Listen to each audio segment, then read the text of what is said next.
Welcome to the Indiana Basketball Weekly Show on the Gruely True Sports Network. I am your host for Indiana Basketball Weekly, Mike Goodpaster. Right now, I'd like to welcome in from the Big Ten Women's Tournament, Kent Sterling. Yeah. How you doing, Kent? Yeah, I'm doing great. This is wonderful. I like, you know what, Mike?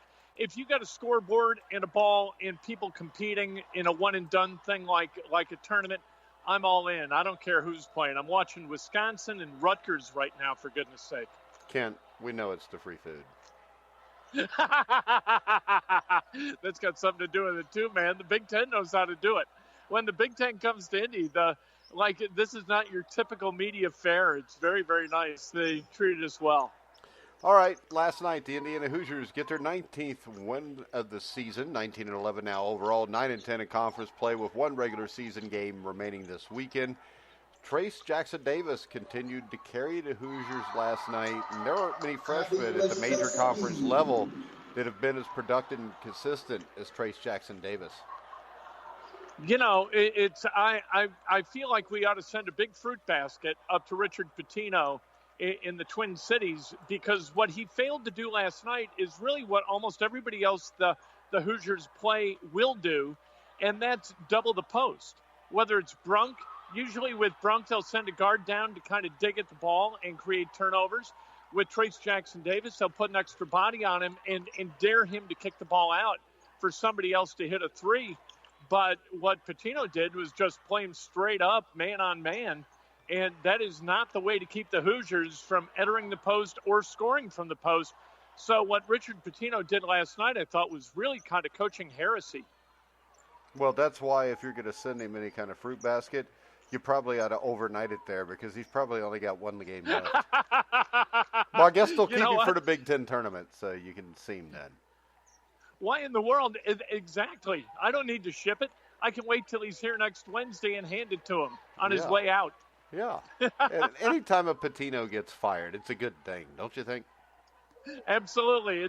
We relish few firings, but when it comes to the Patinos, that is it's a special day for us. I'm not sure that paints me as a really good person, but you know what? If you're gonna be bitter and weird, you may as well own it. Yeah, and he's a Pitino, so who cares? The other thing, over the last 6 games, Indiana's done a much better job of limiting its turnovers. In Wednesday's win, only 10 turnovers. They still ranks in the bottom 2 of the conference turnover percentage, but over the last 6 games, they've been a lot better. Yeah, they've taken care of the ball better. And really, last night, I think that the scarcity of turnovers really had a lot to do with Minnesota's defense. Again, I don't think that Indiana's necessarily taken better care of the ball, but Minnesota I thought, did a terrible job of extending its defense on the wings and on point guards, whether that was Finney or whomever. But we saw Devontae get to the rack. We saw Finney get to the rack. Al had a couple of nice drives. If Indiana can play that kind of basketball, that level of basketball, they can win games. But I think that that's entirely driven by the tenacity of the defense that they kind of have to compete with. And last night, I thought Minnesota defensively was horrible. Yeah, Minnesota's just horrible over the last couple weeks anyways. And they've got Daniel Oturo, who is going to earn first-team All-Big Ten Conference honors. Sophomore center finished with 24.16 rebounds. But I think here is the Hoosiers made him work very hard for that. And Joey Brunk played well last night. We've given him trouble over the last 6 or 7 games, but he played really well. Yeah, and that offensively, I think, had a lot to do with Minnesota's defense. But I think on the other end, it was kind of the officials. They let him bang a little bit last night. And what Joey tends to do defensively when he guards the post is bring his arms down and allow offensive players to create contact by raising into his arms. But they didn't call that last night. And I thought that was pivotal for Indiana to be successful, and pivotal for Joey to have a really, really good game. Yeah, and 5 guys in double digits is never a bad thing. No, and all the starters, I thought that Justin Smith was a little bit more assertive last night on the offensive end. I like him. Catching in the middle, turning and throwing it up. He's got really smart hands. He's exceptionally athletic, so he can lift over defenders. I think that he's kind of one of those guys. I know he saves a lot of his effort for the defensive end of the floor because that's what he's kind of on scholarship to do. But when he gets aggressive offensively, I think Indiana is a much better team, and it gives it. And I'm not talking about from beyond the arc. I don't like him shooting threes. But, man, when that kid catches 10 to 15 feet out from the bucket and can either attack it or flip it in, he is really good.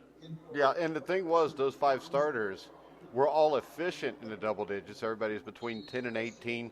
And when you look at those guys, it's Trace Jackson Davis 8 for 12, Joey was 6 for 10, Finney 4 for 8, Al Durham 4 for 8, Justice Smith 4 for 6.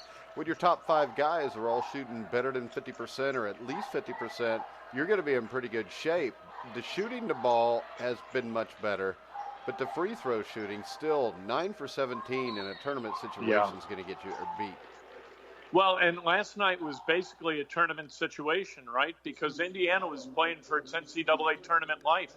You've got to be able to knock down foul shots. And especially, like I understand Trace going to the line and hitting 1 of 2 like he almost always seems to.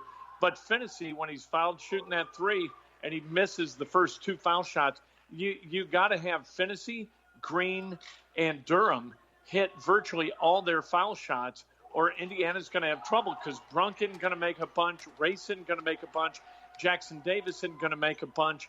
And so it's really up to the guards to kind of carry that percentage to a high enough level where it doesn't make sense all of a sudden for a defensive team to get really aggressive and say, you know, what the hell? If we foul them, what do we care? They can't make them anyway. Now, right now, Indiana sits at 9 and 10. Michigan's 9 and 9. Rutgers is 10 and 9. Purdue is 9 and 10. What's Indiana have to do not to play that first day? If they win the next game, does that mean they won't be playing, or do they need some help with a Purdue or Michigan loss? I think, you know what, when we get to like 5-way tiebreakers, the potential for 5-way tiebreakers, man, that's the kind of calculus that I just didn't learn in Indiana. Expected you would be able to, because you went to IU for 27 years, and I thought by then they'd have got to it. I do know this. If they lose, they're going to be the 11th seed. And if they win, they've got a chance to tie. I think they can go as high as tying for 7th. And so that'd be really, really good. If they can avoid playing on Wednesday, here's why not playing Wednesday is so important. Because if they lose to Wisconsin, and that throws them into day 1, and then they've got to play the 14th seed, and they lose that game, I think they're on the outside. I think they're outside the 68-team tournament window. But if they beat Wisconsin and they wind up on the inside and they're playing on Thursday, a loss wouldn't be nearly as harmful because that loss would come against a quality opponent. But if they lose Saturday and then they got to play Wednesday and they lose that game, I don't think they make it. I think it's possible if they lose Saturday that they have to win a Wednesday game and a Thursday game. Yeah, I do too. I think you're exactly right, because winning against Northwestern or Nebraska is not going to be the kind of, resume fodder that the selection committee needs to throw Indiana into that bracket. I think winning Saturday is absolutely critical to Indiana getting in, but I do think that if they win Saturday, they're absolutely in. You can write it down in ink. If they win Saturday, so even if they lose the first round, they're still in? If they win Saturday, I think they're good they'll too. likely play Thursday. And you can survive a loss on Thursday and still get into the tournament. If you lose both on Saturday and then the following Wednesday, I think you're dead. Well, I think if you lose Saturday, you still have to win Wednesday and Thursday. And that could be, but I'm just talking about, stick a stake in our hearts. We're all done. That happens if they lose Saturday and then Wednesday also. You're right. Yeah. They would need to, because winning, beat Northwestern, the selection committee is going to say, by God, they beat the Wildcats. We've got to put them in the field. Yeah. And the thing is, you end up 20-13 with a below 500 record. And I see a lot of people saying now that this wouldn't put them in. But the one thing people don't take into effect is, with the coffee, tell them to turn the thing down. Tell them we're trying to do a show here, Kent. But hey, handle that horn. I want silence. There we are. Just tell them who you are, Kent. But I think what people are missing here is The only way they're safe for sure is if they win Thursday, no matter what leads up to then. Because we don't know how many upsets you're going to get in conference tournaments. And you could have a conference where you might have 5 or 6 conference favorites get upset that are teams that are pretty much locked for the tournaments. What if Gonzaga loses and they lose to a team like San Francisco in their conference tournament? You just gave up another spot right there. For sure, that becomes problematic. And then you've got, San Diego State. Indiana, I think that if they beat Wisconsin, I think the Big Ten gets 10 in. And if Indiana is, let's say they're not in the last 4 in, that they're not in one of the playoff or playing games in Dayton, and let's say that they're not in one of the in like the last 4 in besides that, the first buys or the last 4 buys, I think they get in. I think they're relatively safe, and I think a win against Wisconsin does that. But I grant your point. Let's go win more than that, and let's take chance out of it. If they finish tied for 7th in the Big Ten with a 10-10 record, I've got to believe that they get into the NCAA tournament. I just can't. It would take such tumult because in most of those conferences, you're not going to get many at-large teams in. Like in the Missouri Valley, that's going to be a one-bid conference. No matter what Northern Iowa does, if Northern Iowa loses, that doesn't mean that they're going to get an at-large bid if Loyola wins, and vice versa. You know what I mean? The MAC is going to be a one-bid conference, so there's risk. But I think if you beat Wisconsin, man, that gives them like 7 or 8 quad 1 wins, and that has got to carry the day. That's got to carry you into the NCAA tournament. I just can't believe it wouldn't. What's Northern Iowa's record? I don't know, but I know that they won the I know they won the Valley at worst in a tiebreaker with Loyola. So I'm not at all sure. Yeah, because it looks like it's probably pretty good for looking at their schedule. Yeah, and they're a pretty good team, but they're not going to be an at-large team. They wouldn't be thrown in as an at-large team over the top of Indiana. But they would deserve it over Indiana, though. Well, you know what? Just like Clint Eastwood said in Unforgiven, deserve's got nothing to do with it. Yes, it does, because they would deserve it. You Northern got 68 Iowa teams. Yeah, Northern Iowa lost by 5 at West Virginia. They beat South Carolina fairly easily. They beat Colorado. Colorado's a damn good team. They're the only team that beat Dayton. I think there's a case to be made that Northern Iowa deserves it before Indiana because, to me, if you're 10th or 11th place in the Big Ten, do you really deserve it?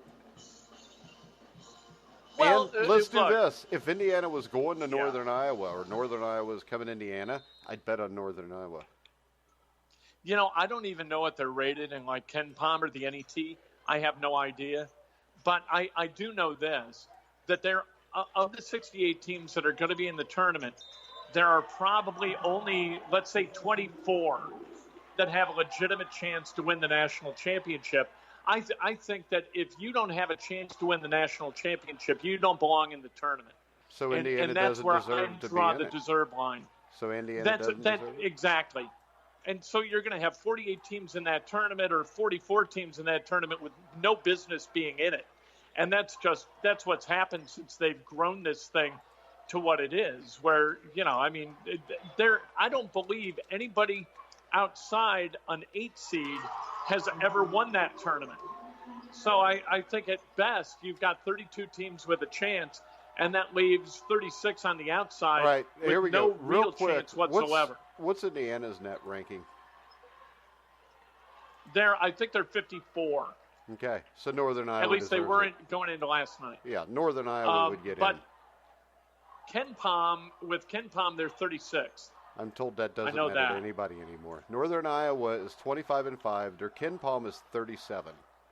They sit there you go. right next to Illinois and Iowa. Indiana's ranking is actually worse than Minnesota's. Yes, it is. Minnesota's 45. Indiana is 50. Right now, today, they are 54. Okay. So and that's true in KenPom, too. And see, the thing that worries me this year is from the people I've talked to that have a little bit of know here, the net ranking is the big thing.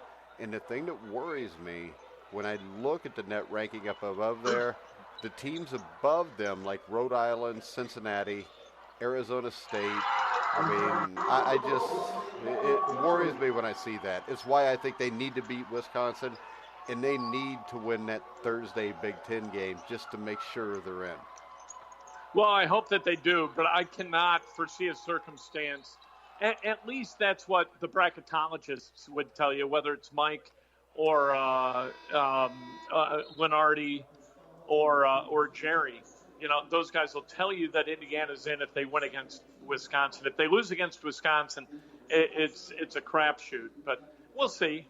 Well, hopefully I just don't like to count on any wins here as a necessity for getting in the NCAA tournament, because Indiana, I think, in its history, what are they, 12-26 in this Big Ten tournament? I mean, their results have been terrible here. And so I don't like counting on any kind of level of need at the Big Ten tournament to get them in. Yeah, because like I said, even with the win, I think a first-round loss puts them in jeopardy just according to who else wins a conference tournament that shouldn't. And Northern Iowa at 25-5, everything I'm looking at here is pretty safely in, even if they lose, I think, for most of these guys, Kent. If Indiana's got to play a team like Michigan on Thursday, that's big trouble for Indiana. I don't believe that Indiana can beat Michigan. Actually, I think anybody they play on Thursday, they're in trouble. Last night their win, they slipped from 9-10 on most of these. In what, 9-10 in what? On the bracketology of the 3 or 4 I'm looking on already in them. Because it seems Providence moved up because they got the win over Xavier, and the win over Xavier means a lot more than the win over a losing record in Minnesota.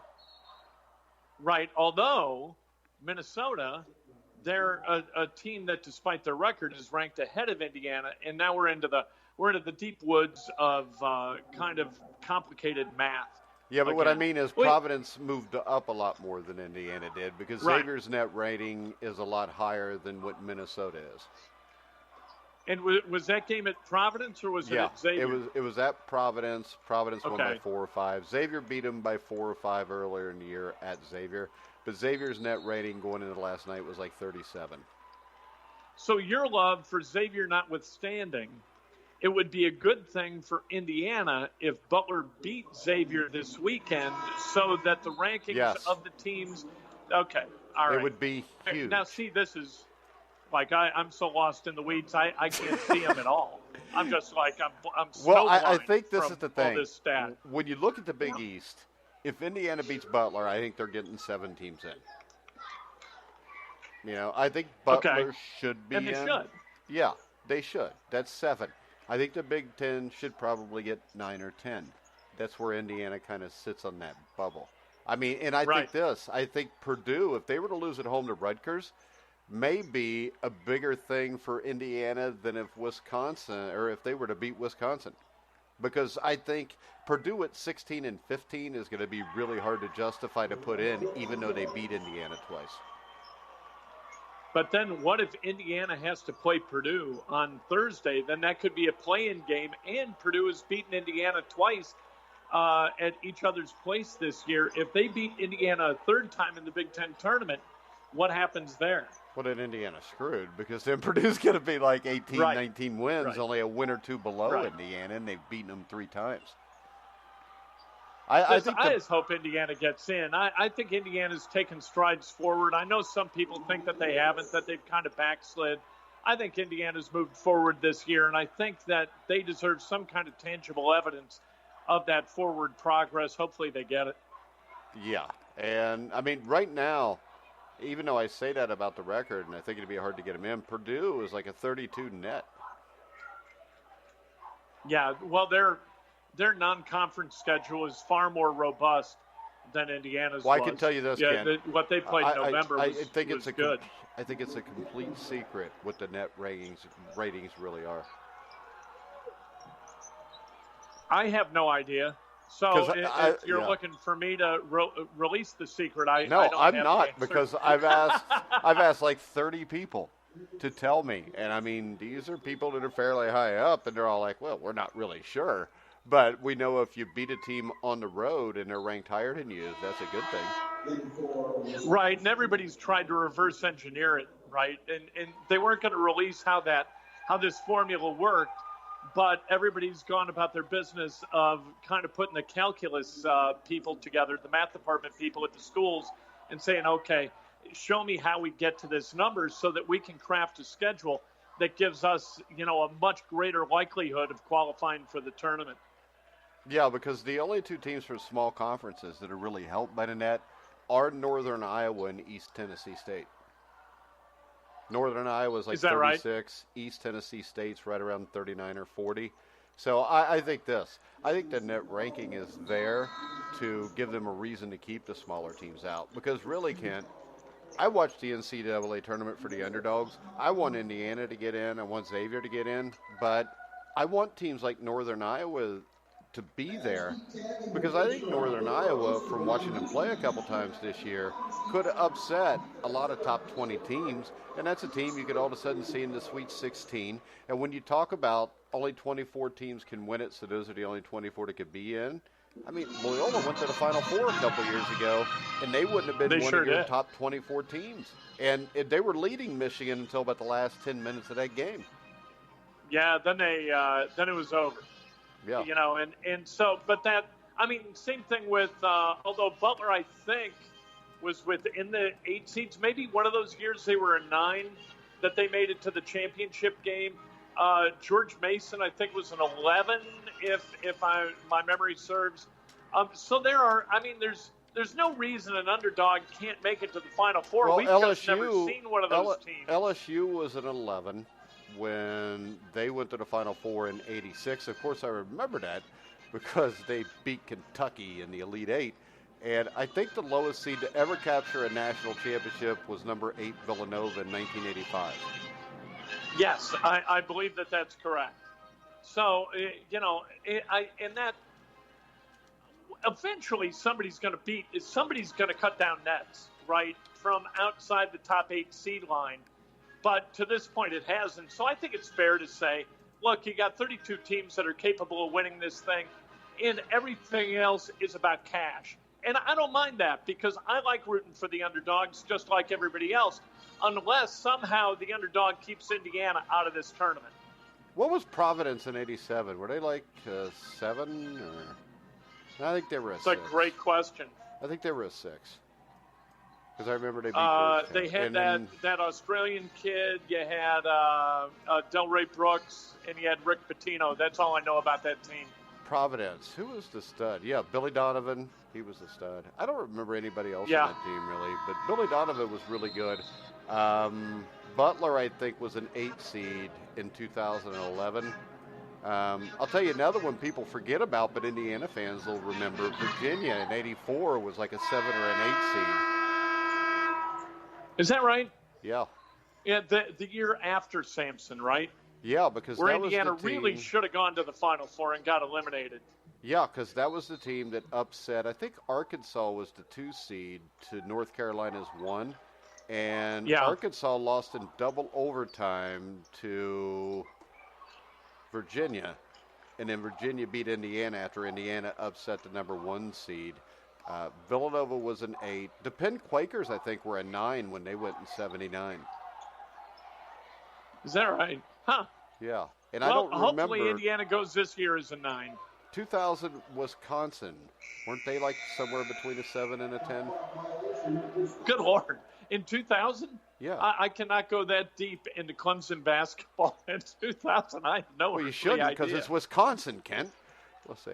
But I would say the lowest seed, though, would have to be Virginia Commonwealth because they were 11 seed. But if you remember, they got one of the last 4 bids and had to play USC in the first 4 up in Dayton.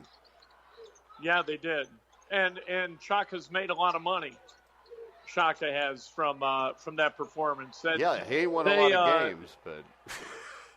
You get to the Final Fours, and Porter Mosier could have done the same thing bouncing out of Loyola, but he's got all the money in the world already, so why not stay at Loyola and have some fun and coach in a city where you love life? Well, I'll tell you another one that was a huge upset to get to the Final Four, and that would have been the Dayton Flyers in 1967. Oh, those were the days. They didn't seed them back then, though. The NCAA tournament. Yeah. No. They didn't seed them.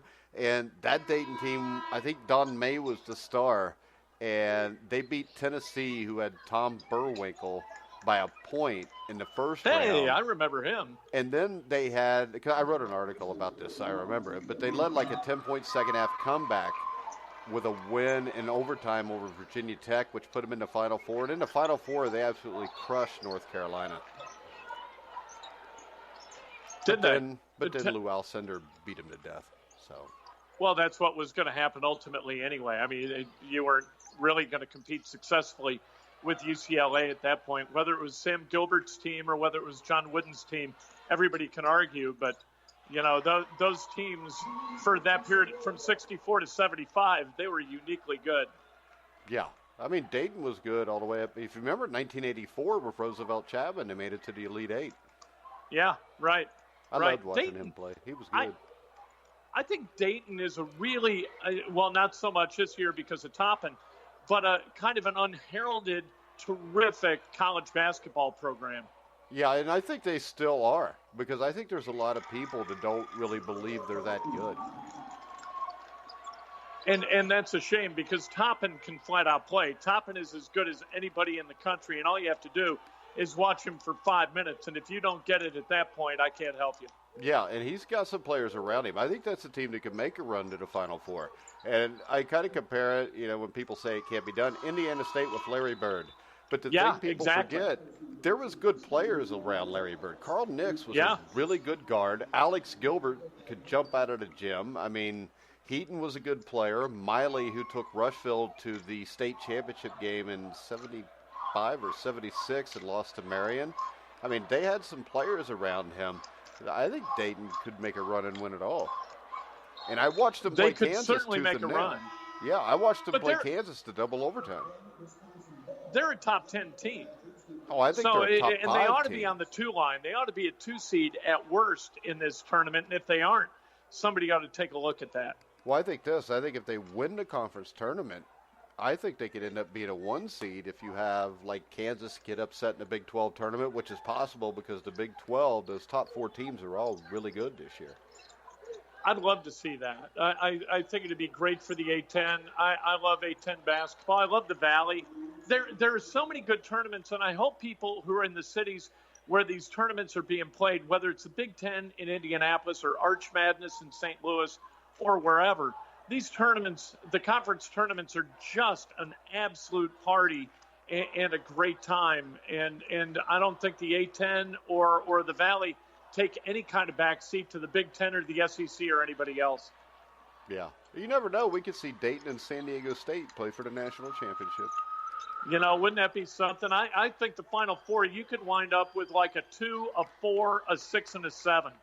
In the Final Four, and have CBS kind of pull their hair out trying to figure out how in the world they're going to market all those teams. Could you imagine it with Dayton against San Diego State for the national championship? But I'll tell you what. Wouldn't that be great? If you look back, I mean, the highest-rated Final Four or national championship game had Indiana State in it.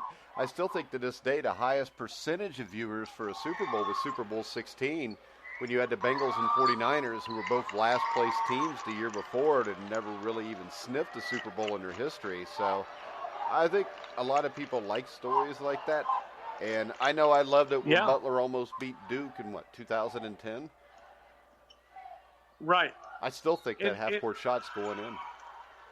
In 79, you had 2 splendid personalities And not to get racial, but I think that part of the allure of that game and of those two teams, Magic versus Larry, was that racial component. I think that had something to do with it. And I'm not saying that people, like white people, watched because they wanted Whitey to, beat the black guy. I'm not talking about that. But there was this divide between those two guys. They were both so recognizable, both so oddly charismatic. And you knew you could be not a college basketball fan and know who Larry Bird was on the court, and not a college basketball fan and know who Magic was. Yeah, and the thing that helped was you had the mythology of not really seeing them play every game on TV. So when you got to the tournament, it was even a bigger deal to watch them. And a lot of people thought Indiana State had played a weak schedule, which they pretty much had. I think they beat Purdue earlier in that year. And then they get to the tournament, and they blow out Oklahoma, blow out Virginia Tech. Then they beat Sidney Moncrief in Arkansas. They beat Mark Aguirre in DePaul. And the other great thing was you had Mark Aguirre and DePaul, which you had a big city in Chicago. You had Michigan State, the Big Ten team. You had the little foreign team from Indiana State. And then you had the real Cinderella of that tournament, which was the Penn Quakers in the Final Four. And that was, to me, and you had a great broadcast crew. And we've talked about that before, but I think Enberg, McGuire, and Packer was just unbelievable and provided such an entertaining showcase and sideshow for the tournament, and especially the Final Four. I mean, it was like all the stars aligned, and that's when college basketball exploded. It had always been a really, really compelling game and all kinds of fun to watch. But at that point, it kind of became a mass consumption sort of endeavor. Well, and that's why, to me, Bird and Magic are the greatest that ever lived, because they did the exact same thing for the NBA as soon as they got to the NBA. Because I remember, like 1981, 82, the NBA final games that were played during the week, if you remember, were tape delayed. They weren't even shown live. Right. And you're absolutely right. And the thing that I loved about Magic and why Magic and Bird were so important to me is that they weren't like everybody loves James Harden and Russell Westbrook and all these guys who are as much brands as they are basketball players. LeBron among those guys, but and LeBron maybe we set aside because LeBron does make his teammates better. But Magic and Larry were guys who really, really, in an outward way, made their teammates better and caused basketball to be a better game because of kids watching them play it. Yeah, and if you remember the Lakers, mid to late 70s, even with Kareem, they would lose the conference semifinals or the conference finals. They didn't get over the top until they got Magic, and they win it right away. The Celtics were like 30-52 the year before Bird got there, and I know they added McHale and Parrish, but they added a lot of players like that. Dennis Johnson, who people thought was done with his career, and those guys became even better just because they were on the team with Larry Bird. And another guy that I think gets forgotten in this is Cedric Cornbread Maxwell, who was the MVP of the 81 finals. 84 finals, Game 7, he goes off for like 28 points. And it's a guy that took, much like Bird did with Indiana State, he took UNC Charlotte all the way to the Final Four and lost at the buzzer to Marquette in 77. And 86, which was arguably one of the top 5 teams of all time. You add Bill Walton, who somehow put together a healthy season after, being the driver of those Blazers teams, specifically the one in 77 that wins the NBA championship, comes back in 86, has pretty good health. They had guys coming off the bench like Maxwell, like Walton, and I'm talking about as a franchise, not necessarily in that year. Quinn Buckner as a guy on that team who could give you minutes at a professional level. They had a really, really good team-first philosophy and a wonderful bench. Well, how about this? The 86 team, they didn't just pick up Walton. They picked up they also already had Scott Wedman, Scott Wedman was a guy who averaged almost 20 points a game for the Kansas City Kings. You had Jerry Sheasting, who'd made an NBA All-Star game for the Pacers. So you had like 3 or 4 guys coming off the bench that had played in NBA All-Star games before. Yeah, they were really, really good.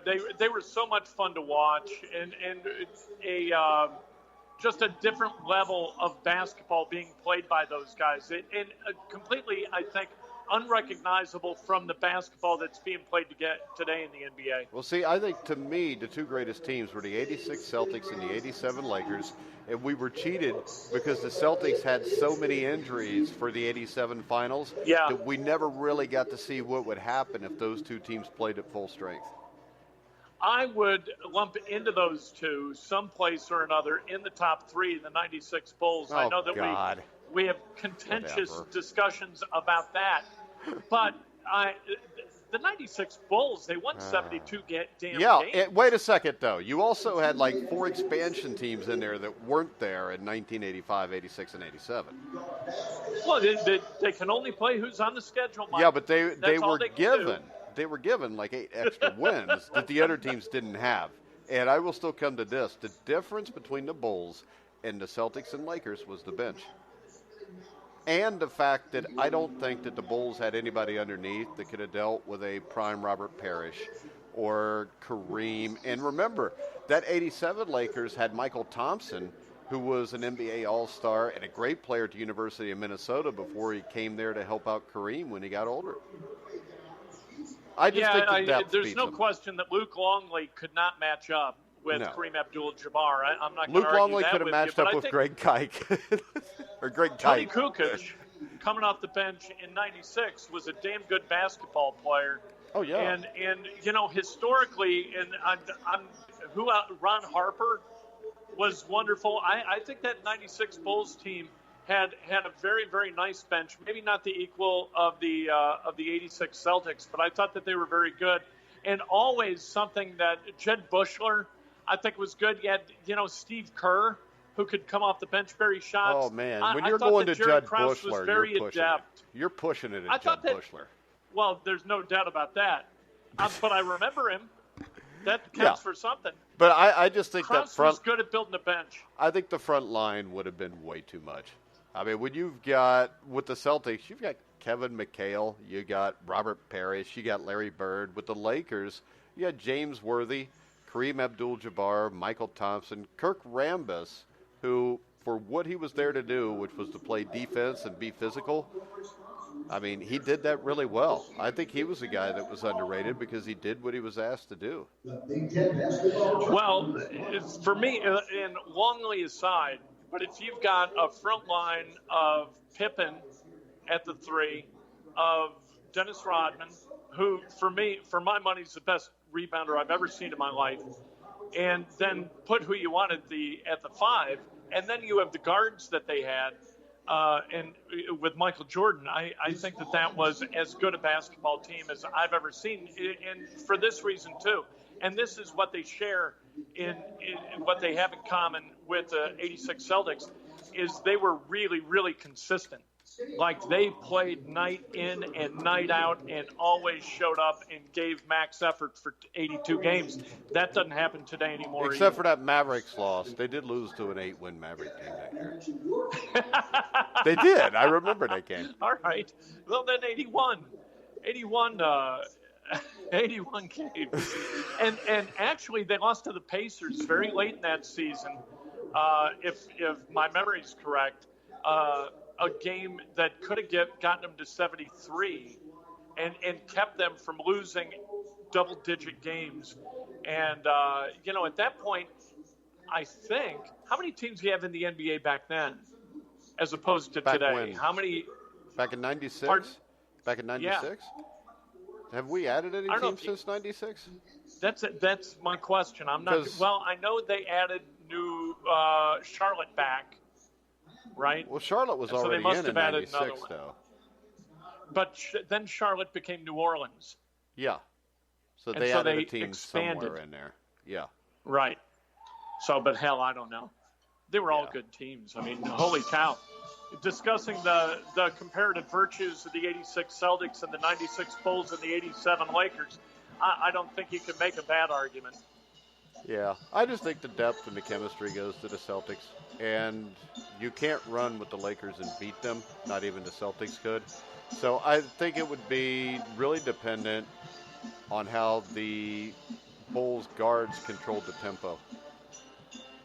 Yeah, And that's And, what would you know, worry me. compare the coaching staffs, too. That's kind of fun with Phil Jackson and Tex Winter and Johnny Bach. You know, the way I Jim look at that is Clemens. this. Larry Bird coached the Celtics. Michael Jordan coached the Bulls. Magic Johnson coached the Lakers. It's the NBA, Ken.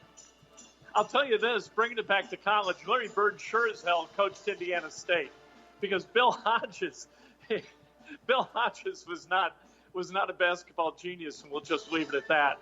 But once again, Phil Jackson, Casey Jones, and Pat Riley didn't have to be either because they had Michael Jordan, Larry Bird, and Magic Johnson. For sure. It's Absolutely. basketball. It's kind of like baseball, you know. If you're rolling with the 1965 Dodgers pitching staff, you're going to be a genius. If you're Sparky Anderson, Sandy, here's and the ball, right? Yeah, if you're Sparky Anderson, you're rolling with 4 Hall of Famers and you're starting 8, you're a genius. But Yep. if you coach the Miami Marlins, well, you don't know what the hell you're doing. No, you got no chance. Or if you're coaching the Chicago Cubs, you got no chance because the Reds are going to win the division this year. Kent, do you want to tell us where we can find your book and where we can find you on the internet? Absolutely. The book is Oops. Hey, we got the Art funk. of Learning from Huh? We got the funk. That was the song in the and background. that's an oops. Don't they know not to play during my spiel about the book? The Art of Learning from Mistakes and Adventures. You can get it on Amazon. Just search "Oops" in Kent, and 244 pages of wonderful stories that are told at my own expense. Perfect for the average poop. It takes about you can read a chapter during your average poop, so it's great bathroom reading. And then you can get the audiobook, the ebook, and the hardcover book. Go to kentsterling.com. It's got everything. Do you What I think write, maybe what I do on video, what I do on audio. I think instead of oops, the perfect name would have been The Book for the Perfect Poop. That would be classic. Also, You're right. last night I started that Legends of Hoosier Hysteria show, and I told Bobby Yeah. Plump that Kent Sterling loved his bluegills sandwich, and he said they don't have it anymore. No. No. But he said that their pork tenderloin sandwich is the #1 ranked pork sandwich in the Midwest. Well, you know what? I can't disagree with that. I think it's wonderful. I haven't had the bluegill in a while, but I will go in there for a nice cold beverage and a tenderloin every once in a while. All right. Indiana plays Saturday at noon, right? Correct. All right. You want to go Saturday sometime after the game? Yeah, let's go. All right. Let's in go Indiana, celebrate another Hoosier win. Hell yeah, and then we'll be headed for the Final Four if we beat Wisconsin, Kent. If we lose to them, we'll be headed for the Final Four in New York City a few weeks later. I would settle for the Final Four of the Big Ten tournament just once in my lifetime. I think they made it once. Hey, and the Final Four of the Big Ten tournament would assure that we'll be in March Madness. Yes, absolutely right. But that isn't going to happen. They're not good enough to beat that many teams. No. They can't win on Thursday and Friday. That's just inconceivable. Well, maybe Northwestern will be the bottom seed and upset somebody and then pull another upset, and then we'll play in the quarterfinals against Northwestern. It could happen. We're getting into the M215 level math again. There we go, whatever that is. All right, guys, remember, you can hear me and Ken after every Indiana game, sometime within 72 hours after it. We're like clockwork. But for now, for Kent Sterling, I'm Mike Goodpaster. You've been listening to The Grueling Truth, where the legends speak.